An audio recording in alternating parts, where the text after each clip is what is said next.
Coach, you've had a whole year to get your system implemented. What's the biggest change you got going into this season versus going into last season? I think the biggest change is personnel, probably. We have a lot of transfers on our team this year, but we've done a great job this summer in getting to know each other, spending time with each other, especially on the court.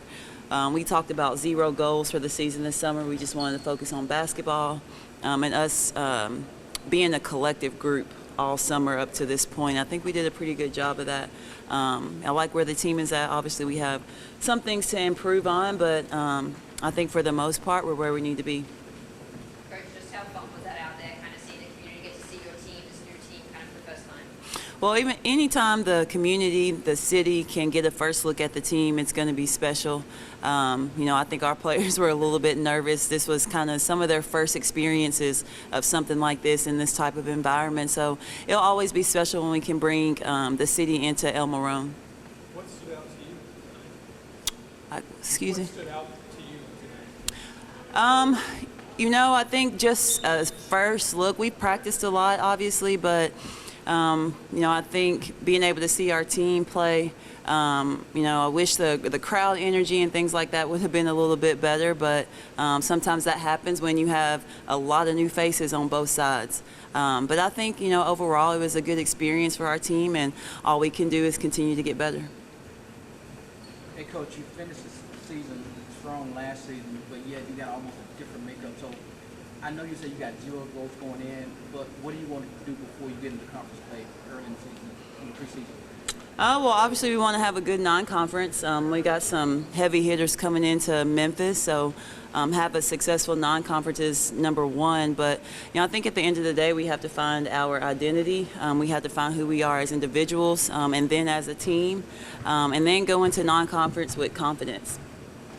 Coach, what did it take to sell Dee on your program and ultimately get her here? What was that relationship like through that process? Dee is somebody who is obviously very special, as everybody saw tonight, but I think she wanted a different landscape. She wanted a different environment. Dee is a basketball junkie, and all she wants to do is play basketball. And Memphis, we were able to do that for her. Obviously, she has online classes and things like that, but she spends a lot of time in the gym. She wanted to have a very close relationship with her head coach, and she wanted to be able to run the team on the court. And I think we allow our players to do that. What's the acclimation been like for her, like kind of being that alpha, if that's the case in this team? How's that kind of happening? She brought a different mentality to the team. I would consider her probably, if you ask the players, she's probably one of the leaders, although I think we have multiple leaders. But she's definitely up the ante when it comes to competitiveness on the court, especially in practice. She stays in the gym, and all of a sudden, now other players are in the gym, and that's what it's all about. What exactly are you looking for, in terms of like progression this year from year 1 to year 2? What would you like to happen? Well, the first thing already happened, and we flipped our team and our roster. That was number one. So now it's a matter of just getting better every single day. Is your lineup set? Not quite. We have some players out right now. We have some, just some minor injuries and things like that. I do think there are a couple of positions that are set, but is our lineup set? Not quite. I know your lineup not set, but tonight was blue or gray, kind of representative of where the team's at right now and who the starters might be? No, actually it wasn't. As you can see, Hannah Riddick and Elijah Smith were both opposite. So I hope that doesn't happen when we start the season, because I like them playing together. With South Carolina coming in here for the St. Jude exhibition, did you know a lot about Dawn Staley? Or did you have a relationship with her? What's that connection like? Well, I don't have a relationship with her, but yes, I do know a lot about her. I tell the team all the time, we don't compare ourselves to somebody who's on our level. We compare ourselves to somebody who's above us, who has done more than us, so we know what we need to do, where we need to get to.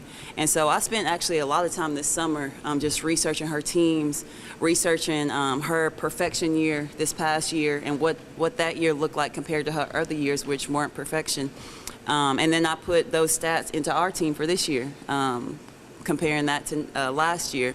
And so them coming here, number one, being willing to come here, they struggle, from what I understand, in scheduling anyways. But being willing to come to Memphis to play us, that's huge in itself. But then also to layer that with St. Jude, that's even more special. We got a lot of time yesterday to spend time on that campus and with those kids. We met a lot of friends, but we met two special friends, Sully and Crossland, and I wear her bracelet now. She helped me make this bracelet yesterday. But they really touched our hearts yesterday, and if I'm guessing now, they touched our players' heart, and I would think that a lot of our players will play for those St. Jude patients and families. Obviously, the field house issue, I'm sure you're relatively proud to play here and what have you.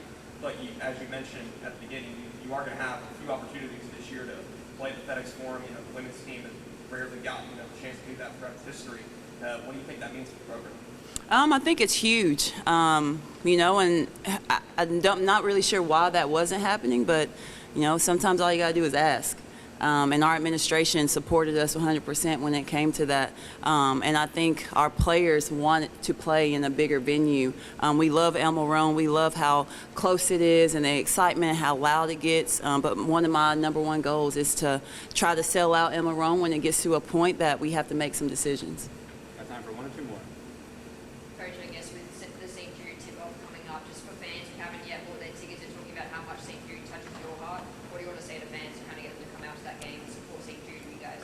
Yeah, the one thing about what St. Jude does is they take a burden off of patients and patients' families.